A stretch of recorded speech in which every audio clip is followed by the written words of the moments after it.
Welcome back to the Racing Rules Seminar for Sailors. This was a 6-week session. We've combined sessions 5 and 6. Today we're going to talk about parts 4, 7, and 6, plus we'll discuss how to become a judge. Week 4 topics, recap. Part 3 was the conduct of a race.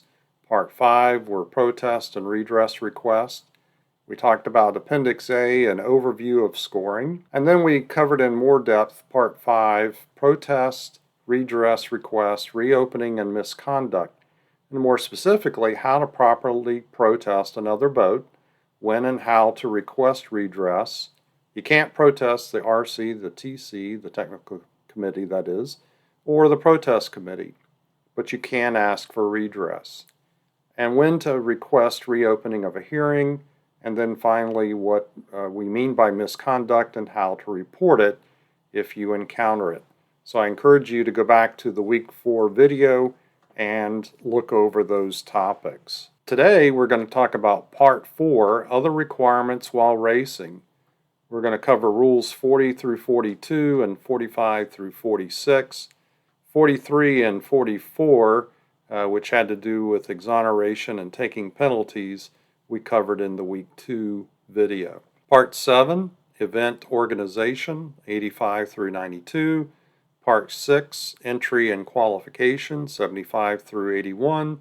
And then we'll talk about how to become a judge. So part 4, other requirements when racing. Preamble, part 4 rules apply only to boats racing unless the rule states otherwise. So remember, go back to the definition of racing from the prep flag through the time of finishing and clearing the marks. So we'll talk about Rule 40, PFDs and the Y flag, 41, outside help, 42, propulsion, and we'll touch on Appendix P. Rule 43 and 44 we've already discussed in week 2, exoneration and penalties. So go back to the week 2 video to review those rules. Rule 45, hauling out, making fast, and anchoring. 46, person in charge. 47, trash disposal. 48, limitations on crew and equipment. 49, crew positions, lifelines. 50, competitor clothing and equipment. 51, movable ballast. 52, manual power. 53, skin friction of the boat. 54, forestays and headsail tacks. 55, setting and sheeting sails. 56, fog signals and lights, traffic separation schemes, and tracking systems. So let's start with Rule 40, personal flotation devices. We know that PFDs are important. They help keep sailors alive, especially when they get knocked into the water. So 40.1, basic rule, when Rule 40.1 is made applicable by Rule 40.2, each competitor shall wear a personal flotation device except briefly while changing or adjusting clothing or personal equipment. Wetsuits and dry suits are not personal flotation devices. 40.2, when Rule 40.1 applies. Rule 40.1 applies if A, flag Y was displayed afloat with one sound before or with the warning signal while racing in that race. B, flag Y was displayed ashore with one sound at all times while afloat that day. Or C, a rule in the class rules, notice of race, or sailing instructions states that it applies. Mostly applies to dinghies, but it's highly recommended that keelboat sailors wear their PFDs as well. Wear PFDs when mandated by Flag Y, class rules, NOR, or SI. 41, outside help. A boat shall not receive help from any outside source except A, help for a crew member who is ill, injured, or in danger. B, after a collision, help from the crew of the other vessel to get clear. C, receiving help in the form of information freely available to all boats. D, unsolicited information from a disinterested source, which may be another boat in the same race. So remember, there's no outside help except crew member in danger, injured, or ill, getting clear of another boat, freely available information, or unsolicited information. However, be aware, U.S. Sailing Question 127, and the ruling was that Rule 41A, in case of crew overboard in the water, the race committee shall presume the crew is in danger, help them get their boat upright, and help the crew back into their boat. So by this ruling by U.S. Sailing, that indicates that the race committee shall help get the boat upright and shall help the crew back into their boat for safety reasons, and therefore the sailors may continue racing. Rule 42, propulsion. The basic rule, 42.1, except when permitted in 42.3 or Rule 45, which we'll cover in a minute, a boat shall compete by using only the wind and water to increase, maintain, or decrease her speed. Her crew may adjust the trim of the sails and hull and perform other acts of seamanship, but shall not otherwise move their bodies to propel the boat. It really wouldn't be sailing otherwise if we weren't just using the wind and water and sails adjustments to sail. Appendix P is invoked by the NOR or the SI, typically for dinghies. There are interpretations of Rule 42 violations for the general case and specifically for classes like the Finn, Optimist, Ilka, and Star boats at sailing.org, which is the World Sailing website. Also, class rules may change Rule 42.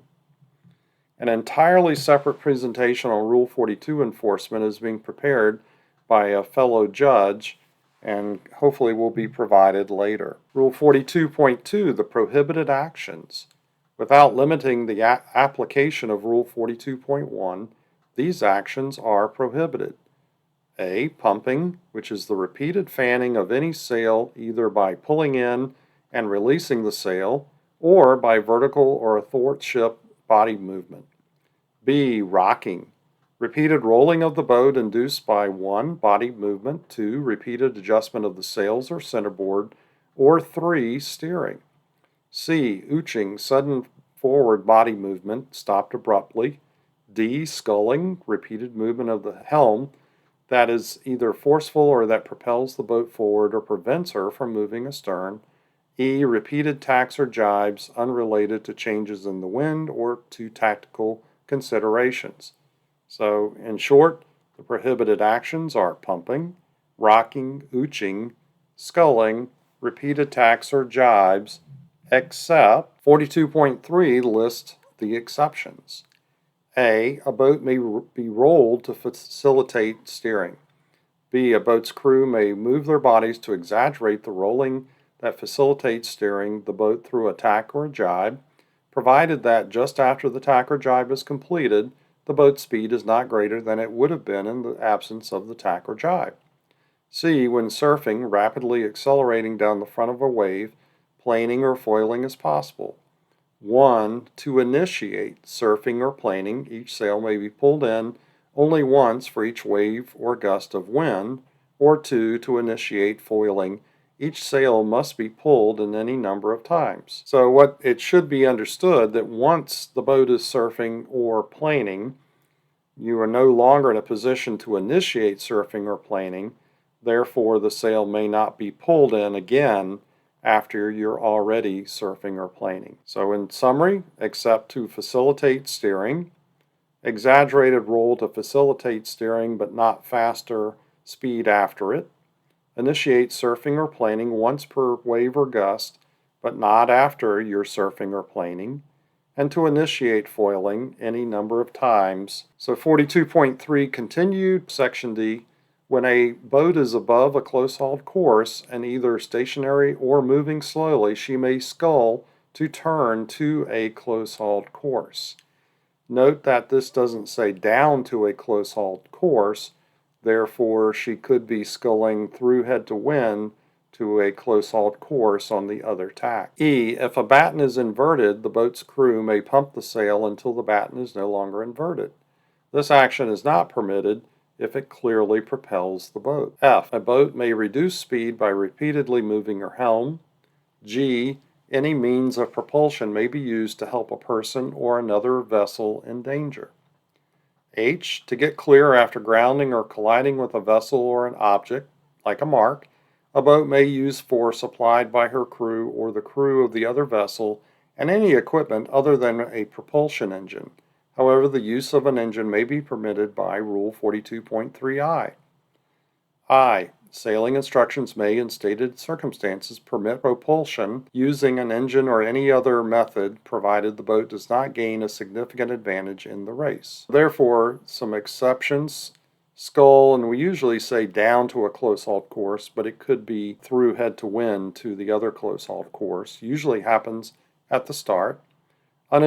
Invert a batten, slow down with helm movement, any means, including motoring if boat or crew are in danger, to get clear of a grounding or a collision with another object other than the motor, and the SI may allow the motor if no significant advantage is gained. The Appendix P, Special Procedures for Rule 42. Preamble says it only applies if stated so by the NOR or SI. Appendix P1, observers, usually are judges on the protest committee, penalize boats breaking Rule 42 with yellow flag and a sound signal, which is usually a whistle on the water. P2.1, the first penalty is to take 2 turns, or you get a D&E if you don't take your 2 turns. The second penalty under P2.2 is to retire from the race, or you get a D&E if you don't retire from the race.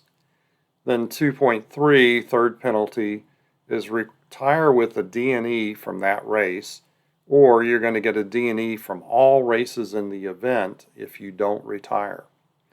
Often P2 or P2.2 and P2.3, or sometimes just P2.3, penalties are deleted by the SI. P2.4, if penalized under the second or third penalty while finishing, scored as if she had retired. P3, a penalty received in a race postponed, general recalled, or abandoned, is canceled, but still counts towards the number of times she has been penalized in the event. P4, redress is not given for a penalty call unless the action was improper due to a failure to take into account a race committee signal or a class rule. Now P5 involves flags O and R. I'm not going to read through all of these, but just to let you know that P5 only applies if the class rules permit pumping, rocking, and ooching when the wind exceeds a specified limit. And the race committee is going to use the flags O and R to let you know whether or not that the Rule 42 has been changed by the class rules, is allowed or not allowed, and it's going to be based on the wind limit. Rule 45, hauling out, making fast, and anchoring. A boat shall be afloat and off moorings at her preparatory signal. Thereafter she shall not be hauled out or made fast except to bail out reef sails or make repairs. She may anchor, or the crew may stand on the bottom. She shall recover the anchor before continuing in the race unless she's unable to do so. So at your prep signal, the boat has to remain afloat for the race, not tied up or hauled out unless bailing, reefing, or making repairs. You may anchor, or the crew may stand on the bottom to hold the boat in place, especially in a current situation and low wind, but must recover the anchor before proceeding in the race, if able. Person in charge. A boat shall have on board a person in charge designated by the member or organization that entered the boat. See Rule 75. So someone has to be in charge. Rule 75, the person entering the boat must be a member of a club affiliated with a World Sailing Member National Authority. Cover that some more a little bit later. Rule 47, trash disposal. Competitors and support persons shall not intentionally put trash in the water. This rule applies at all times while afloat. The penalty for a breach of this rule may be less than qualification. So bottom line is, don't throw trash into the water. And also, this is a rule that cannot be changed by the NOR or the SI or the class rules. So Section B of Part 4, Equipment-Related Requirements. 48, Limitations on Equipment and Crew. 48.1, a boat shall use only the equipment on board at her preparatory signal. 48.2, no person on board shall intentionally leave except when ill or injured, or to help a person or vessel in danger, or to swim. A person leaving the boat by accident or to swim shall be back in contact with the boat before the crew resumes sailing the boat to the next mark. So only use your equipment on board at the prep signal. The crew in the water must be back in contact with boat before sailing to the next mark. 49. Crew position and lifelines. 49.1. Competitors shall use no device designed to position their bodies outboard other than hiking straps and stiffeners worn under the thighs. 49.2. When lifelines are required by the class rules or any other rule, competitors shall not position any part of their torsos outside them, except briefly to perform a necessary task. However, on boats equipped with upper and lower lifelines, competitors sitting facing outboard with their waist inside the lower lifeline may have the upper part of their body outside the upper lifeline. Unless a class rule or any other rule specifies a maximum deflection, lifelines shall be taut. If the class rules do not specify the material or minimum diameter of lifelines, they shall comply with the corresponding specifications in the World Sailing Offshore Special Regulations. So, crew will not position any part of their torsos outside the lifelines except for brief tasks. Maybe between the lower and upper lifelines, lifelines shall be taut and comply with the World Sailing Offshore Special Regs if the class rules or another rule do not specify the material or minimum diameter of the lifeline. Now here from World Sailing Case 36, positions 1, 2, and 3 do not break Racing Rule 49.2. See how the line is drawn straight up, the vertical if you will, and here while the boat is heeling, the torso is inside the lifeline, so they're complying. Similar here, if they're holding on to the shroud, for instance, but as long as their body is not outside of this vertical line, then they're complying with the rule. On the other hand, here,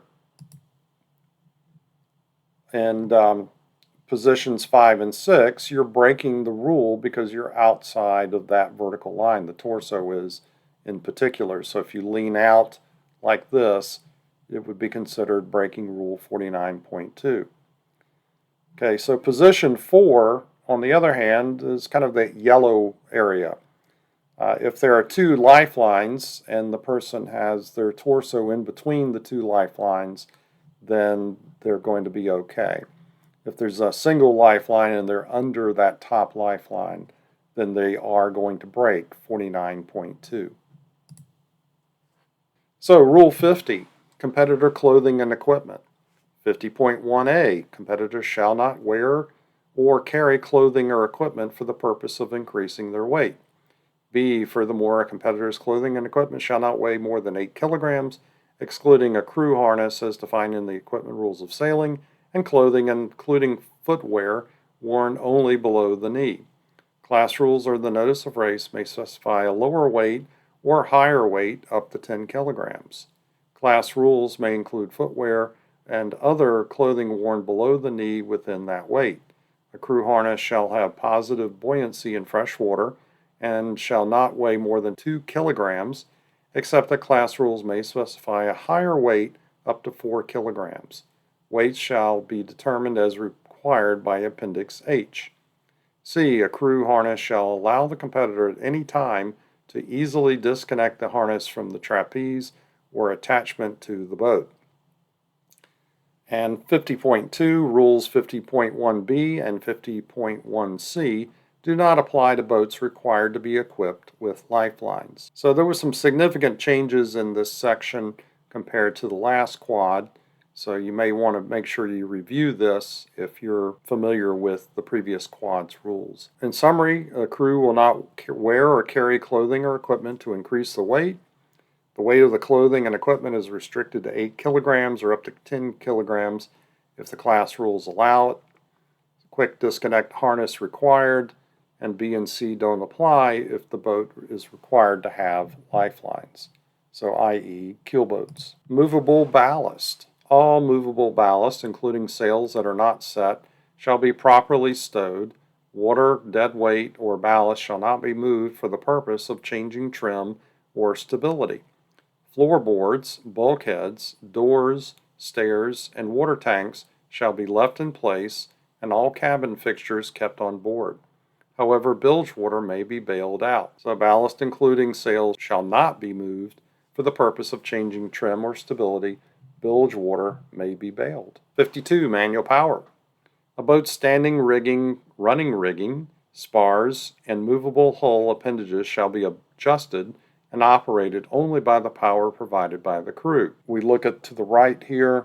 Only power provided by the crew may be used to adjust standing rigging. Example given is shrouds and stays, running rigging, sheets, Vang, Cunningham, reef lines, spars, and movable hull appendages, centerboard, daggerboard, bilge board, foils, etc. So remember, the America's Cup boats use grinders and bicyclists to power the hydraulics that position foils and trim the wings. 53. Skin friction. A boat shall not eject or release a substance such as a polymer or have especially textured surfaces that could improve the character of the flow of water inside the boundary layer along the edge of the boat. So no McLube coming out of the hull or speed ripples on the hull. 54. Forestays and headsail tacks. Forestays and headsail tacks, except those of spinnaker staysails, when the boat is not close hauled, shall be attached approximately on a boat's center line. So no movable from center forestay or headsail tacks except spinnaker staysails. 55. Setting and sheeting sails. 55.1. Changing sails. When headsails or spinnakers are being changed, a replacing sail may be fully set and trimmed before the replaced sail is lowered. However, only one mainsail, and except when changing, only one spinnaker shall be carried set at a time. 55.2. Spinnaker poles, whisker poles. Only one spinnaker pole or whisker pole shall be used at a time except when jibing. When in use, it shall be attached to the foremost mast spar as defined in the equipment rules of sailing. So in summary, you can only fly one headsail or spinnaker at a time except when changing them. Not an issue usually, since many have only one jib and one spinnaker halyard. 55.2. Only one spinnaker or whisker pole at a time except when jibing and it is connected to the foremost mast spar. 55.3. Sheeting sails. No sail shall be sheeted over or through any device that exerts outward pressure on a sheet or clew of a sail at a point from which, with the boat upright, a vertical line would fall outside the hull or deck, except a headsail clew may be connected, as defined in the equipment rules of sailing, to a whisker pole, provided that a spinnaker is not set. B. Any sail may be sheeted to or led above a boom that is regularly used for a sail and is permanently attached to the mast from which the head of the sail is set. C. A headsail may be sheeted to its own boom that requires no adjustment when tacking, and the boom of a sail may be sheeted to a bumpkin. So, in summary, no sail sheeted outside the hull except A. Headsail whisker pole, B. A sail attached to a boom, C. Self-tacking headsail on a boom, D. Boom block attached to a fixed spar outside the boat. Now, I had to look up bumpkin myself, and here are a few pictorial examples of what a bumpkin, which is also called a boomkin or a bumpkin, could be. So here you can see where the sail has a block that's outside the hull of the boat that's attached to this frame. And then here on some of the old sailing ships, you can see how the rigging is outside the hull, attached to these spars that are attached to the boat, and those would be, of course, allowed. 55.4. Headsails and spinnakers. For the purposes of Rules 54 and 55 in Appendix G, the definitions of headsail and spinnaker in the equipment rules of sailing shall be used.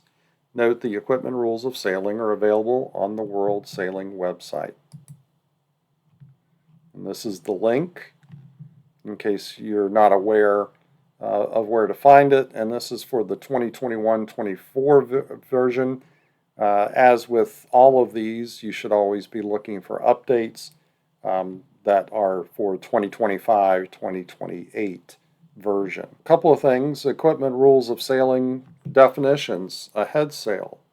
A sail set forward of the mast spar or of the foremost mast spar, if there are more than one mast, where the measurement between the half luff point and the half leach point is less than 75% of the foot length.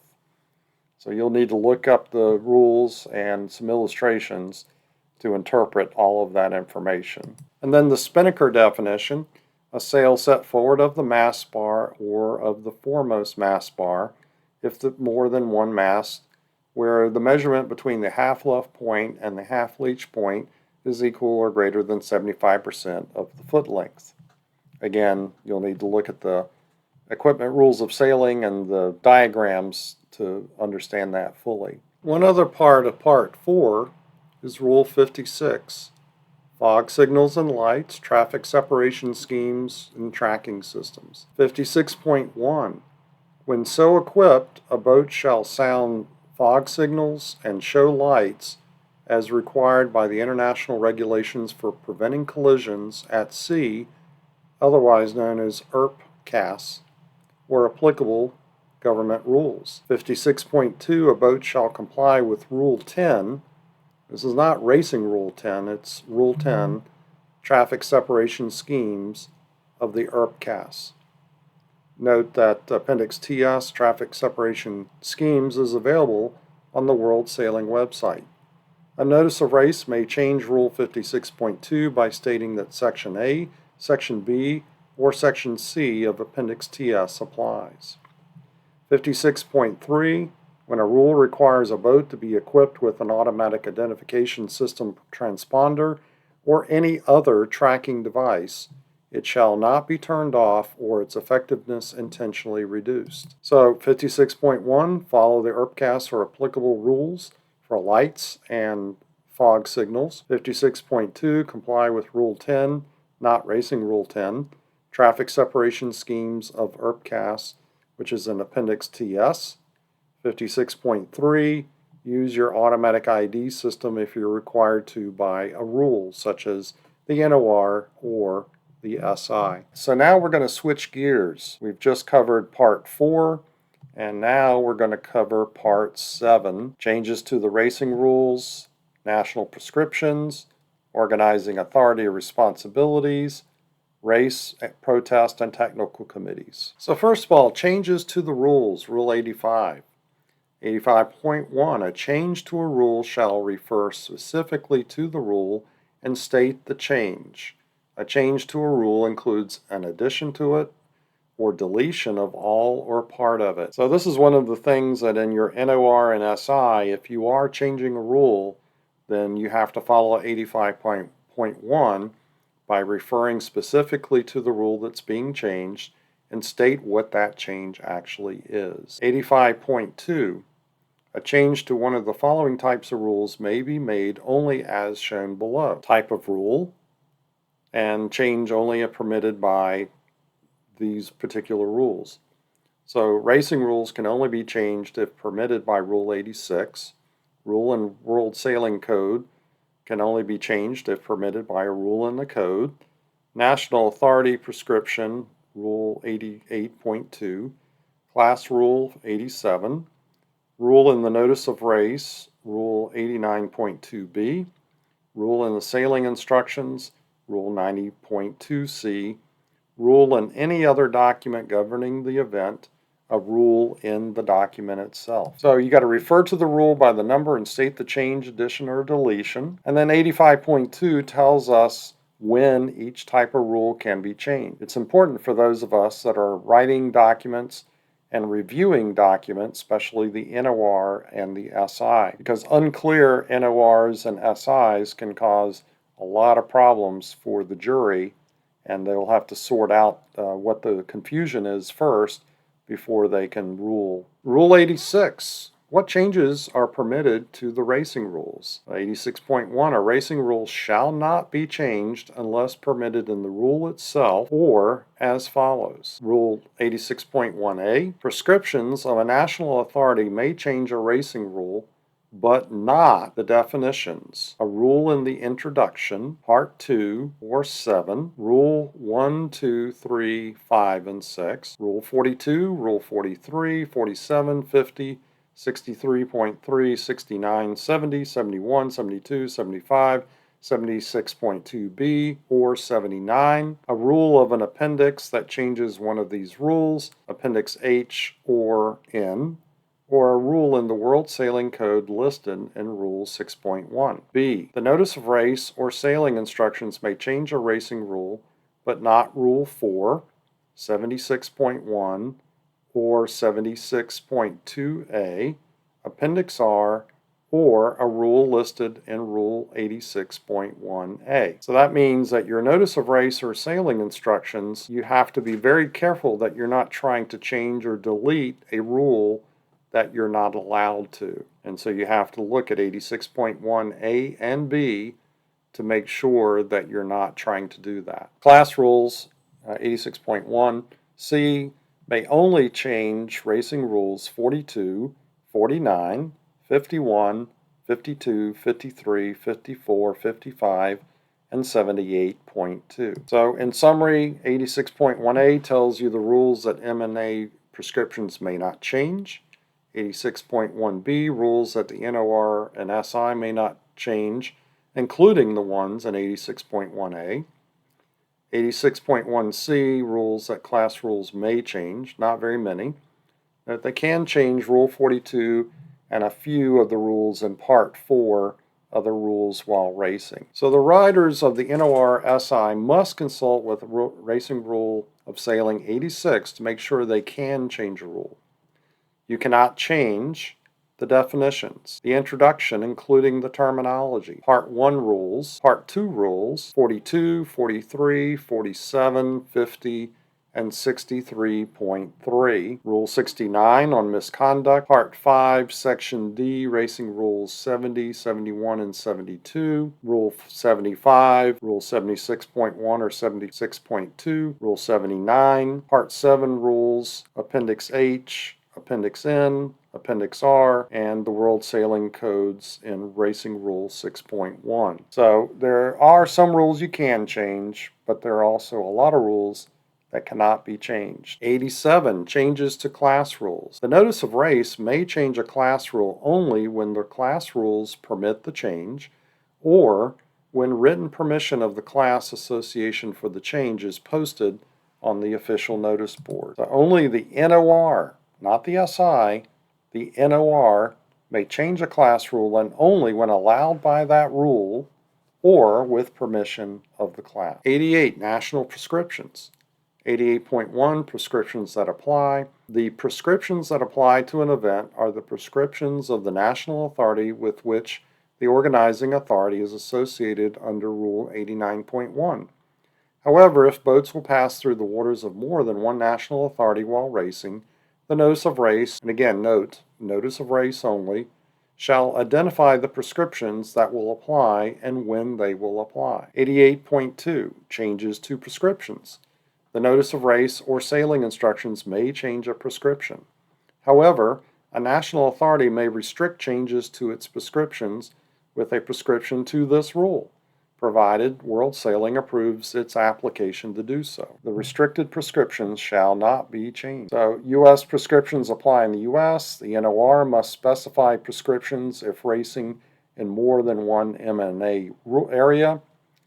And then the U.S. prescription to 88.2 tells us which ones can or cannot be changed. Appendix R cannot be changed. The preamble to Part 5, prescription to 65.1, 70.3b, 76.1, and 88.2. These are all U.S. prescriptions which must be used in U.S. racing. Here's a slide that helps you understand the prescriptions that can be changed or deleted, and also a comparison of the 21 rules versus the 25 rules, because there have been some changes, so we have to translate those into the new rule numbers to make sure that we have documents which are up to date. So I'm not going to read through all those, but I just wanted you to be aware that these are the prescriptions that can be changed. One note is the old 60.3 prescription. That doesn't exist anymore in the 25 through 28 rules. So you can just delete it from your NOR-SI in the new documents. 63.1 about PC membership is now the preamble to Part 5.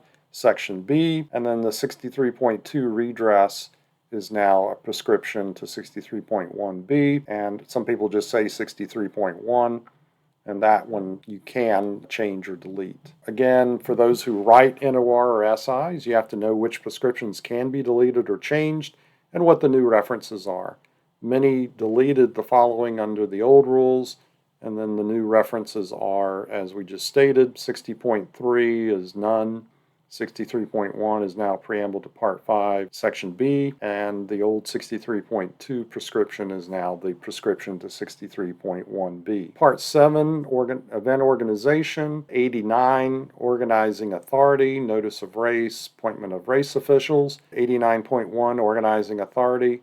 An event shall be organized by an organizing authority which shall be A, World Sailing, B, a member national authority of world sailing, or C, an affiliated club. The point here is that an event to be considered official, it has to be organized by someone directly or indirectly affiliated with world sailing or approved by world sailing. 89.2, notice of race, appointment of race officials.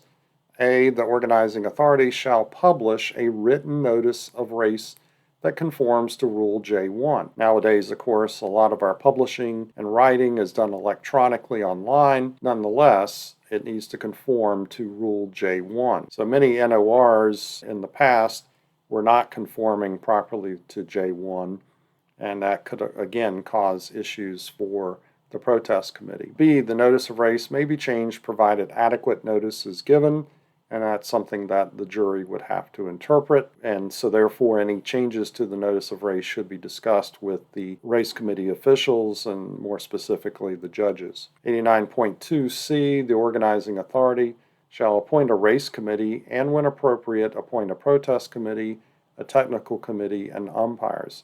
However, the race committee, an international jury, a technical committee, and umpires may be appointed by World Sailing as provided in its regulations. And of course, that last part would be for international events that are being sponsored by World Sailing. So it requires the OA to write and publish an NOR conforming to Appendix J1.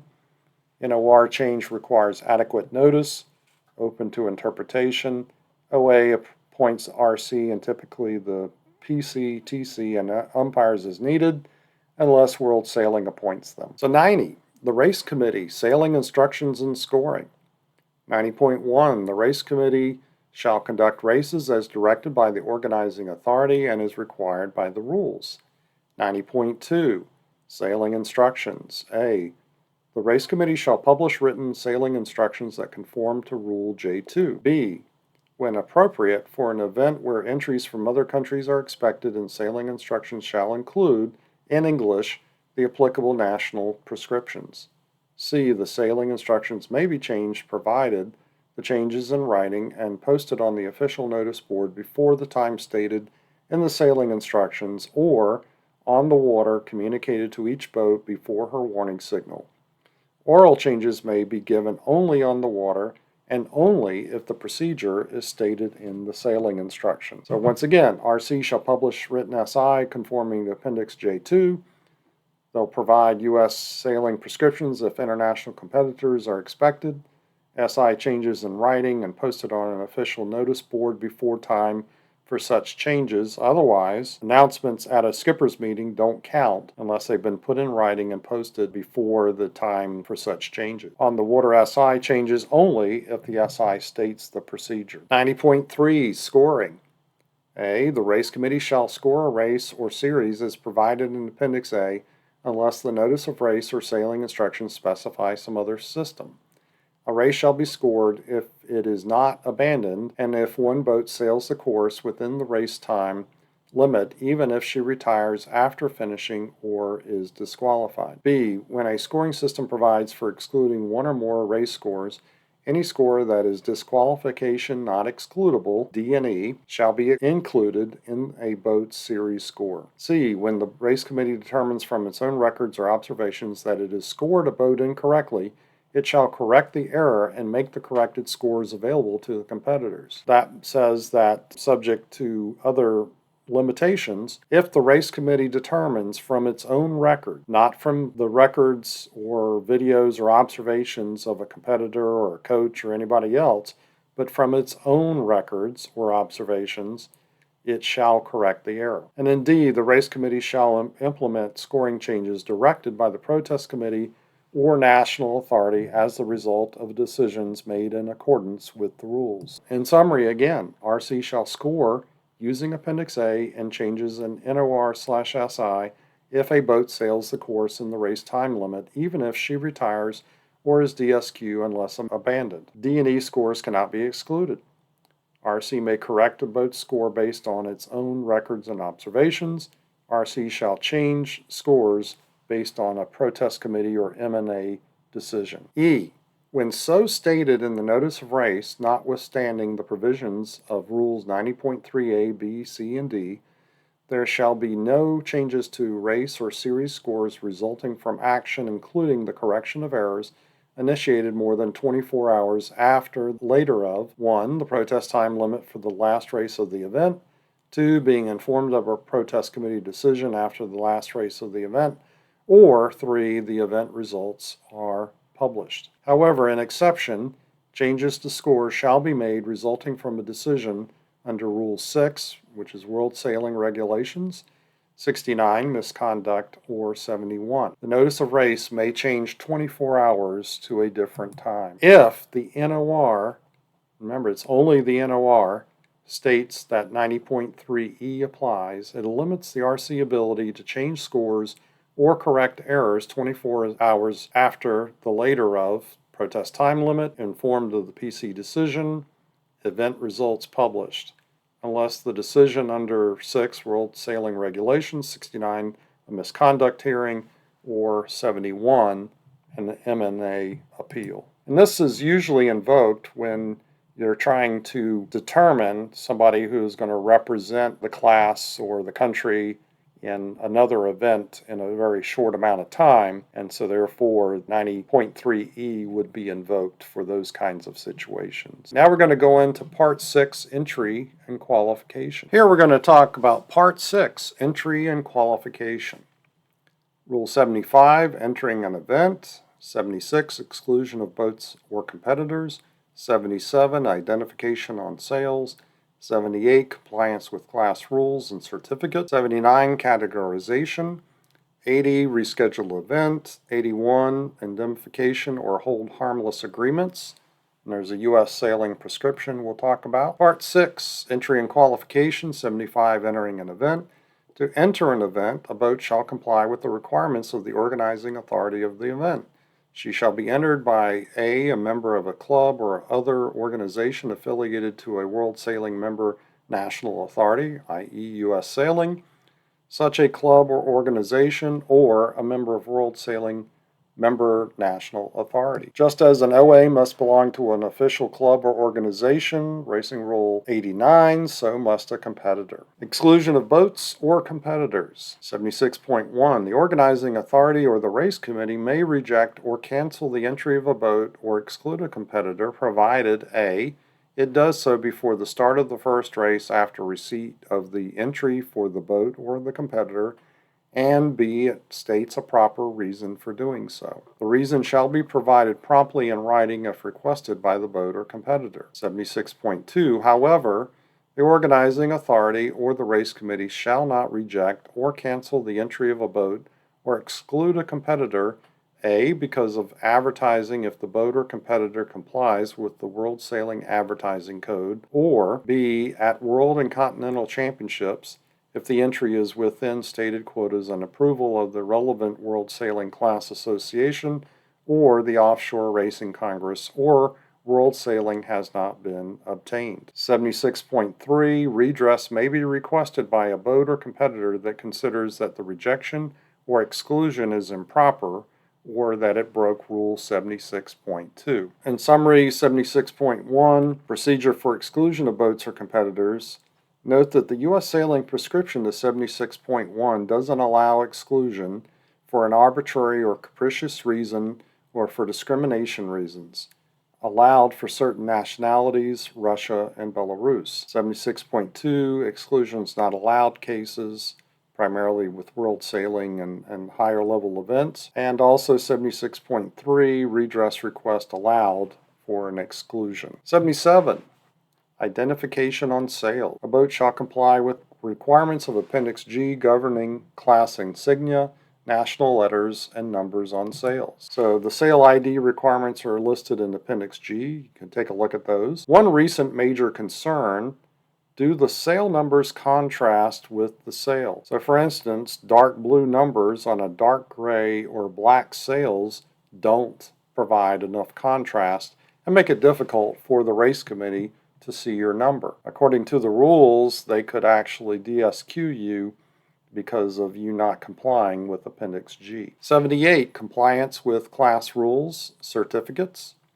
78.1, while a boat is racing, her owner or any other person in charge shall ensure that the boat is maintained to comply with her class rules and her measurement or rating certificate, if any, remains valid. In addition, the boat shall also comply at other times specified in the class rules, the notice of race, or the sailing instructions. When a rule provides that the penalty for a breach of a class rule may be less than disqualification, the same penalty will apply to a breach of this rule. 78.2, when a rule requires a valid certificate to be produced or its existence verified before a boat races, and this cannot be done, the boat may race provided the appropriate committee receives a statement signed by the person in charge that a valid certificate exists. The boat shall produce the certificate or arrange for its existence to be verified by the appropriate committee before the start of the last day of the event or of the first series, whichever is earlier. The penalty for breaking this rule is disqualification without a hearing from all races of the event. So boats shall comply with class rules, measurements, rating certificate, and NOR and SI rules. The penalty may be less than a DSQ.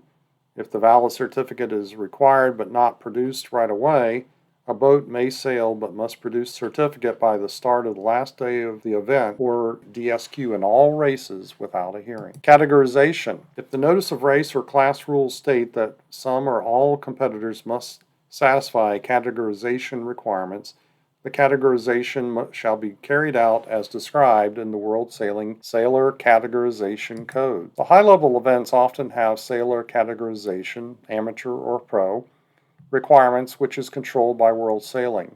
Classification is done on the World Sailing website. So you would have to get a World Sailing ID, log in, and then answer the questions to receive your classification. Rescheduled event, Rule 80. When an event is rescheduled to dates different from the dates stated in the original notice of race, all boats entered shall be notified. The race committee may accept new entries that meet all the entry requirements except the original deadline for entries. So just again in summary, and if an event is rescheduled, all boats entered shall be notified, and new entries may be accepted if the entry requirements are met. Okay, this is a U.S. Sailing Prescription. Rule 81, indemnification or hold harmless agreements. U.S. Sailing prescribes that the organizing authority shall not require a competitor to assume any liabilities of the organizing authority, race committee or protest committee, host club, sponsors, or any other organization or official involved with the event. This is commonly referred to as an indemnification or hold harmless agreement. Go to ussailing.org/rules and click the indemnification link for more information. So this can be changed or deleted by the NOR or the SI. Per U.S. Sailing, you shouldn't put in an indemnification or hold harmless agreement.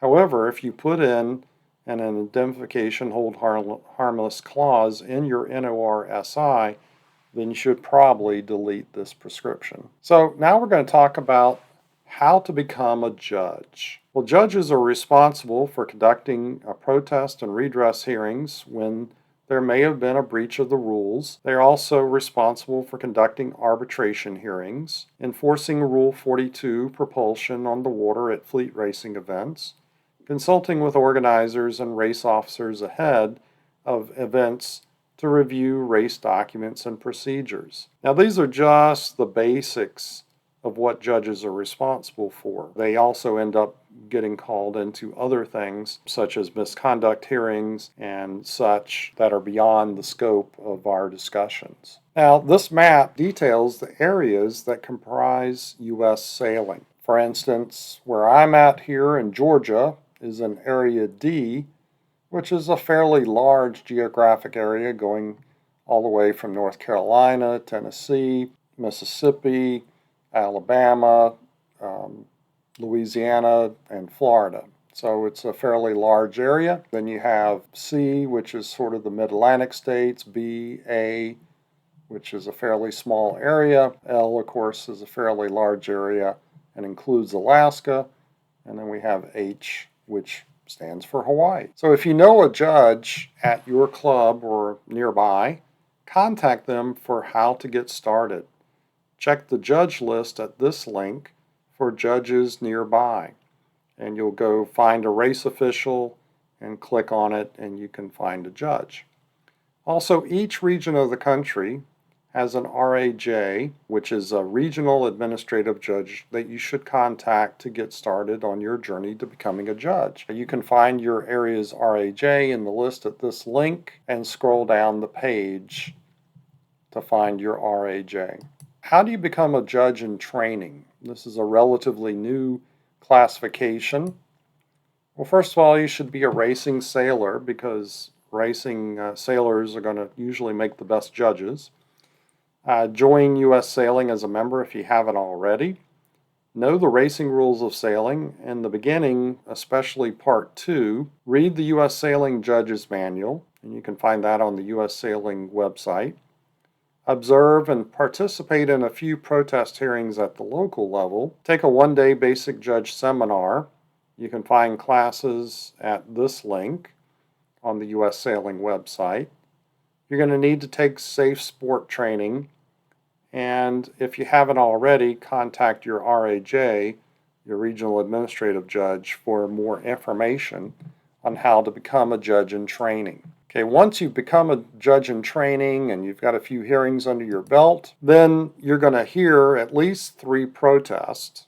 I recommend a few more than that, but a minimum of 3 protests at 4 different events, including one from a protest day. Now you might ask, what is a protest day? Well, it's either online, usually, but it could be in person, where they have mock protest hearings, and you get to learn how to do protest hearings through intense study. Get 2 references at least. You can get more from a regional judge or higher, including one from a protest day. And be careful about that because you need to make sure that you let the judge at an event, or in the case of a protest day, let them know at the beginning of the event or before the event starts that you intend to have them give you a reference so they can observe your judging capabilities and give you an honest reference. And then you would submit an application online on the U.S. Sailing website to become a club judge.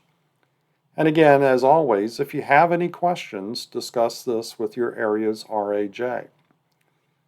Always check the U.S. Sailing website for the latest requirements, and those can be found here on the U.S. Sailing website under U.S. Sailing Judge Certification Requirements. Also, as a judge, there's a lot of information that you have to be aware of. This is not all of it, but this is a good portion of it. Recognize that there are a lot of documents and information you'll need to become familiar with over time. These include personal attributes for race officials, basically be a good person and do the right thing. Check on this page for guidelines for the following documents: the U.S. Sailing Judge Certification Requirements that we've already talked about, Judge's Manual. Right now we've got the 2021-2024 version, but I anticipate an updated version that will have the 2025-2028 rules in place. NOR and SI guides, I think you can find the links on the U.S. Sailing website, but also on the World Sailing website. Misconduct information is both on U.S. Sailing as well as the World Sailing websites. There are judges' forms for you to use, event checklist, SOARs, where you're going to log your events whenever you are a judge at a particular event. So again, not meaning to try to teach you exactly how to be a judge, but just trying to get you to understand that there are a lot of different places, a lot of information that you're eventually going to need to be aware of. But wait, there's more. The U.S. Sailing Appeals Book is cases that have been heard by the U.S. Sailing Appeals Committee and documented, and some of those eventually make their way into the World Sailing Case Book, and so they disappear from the U.S. Sailing Appeals Book, but will end up in the World Sailing Case Book.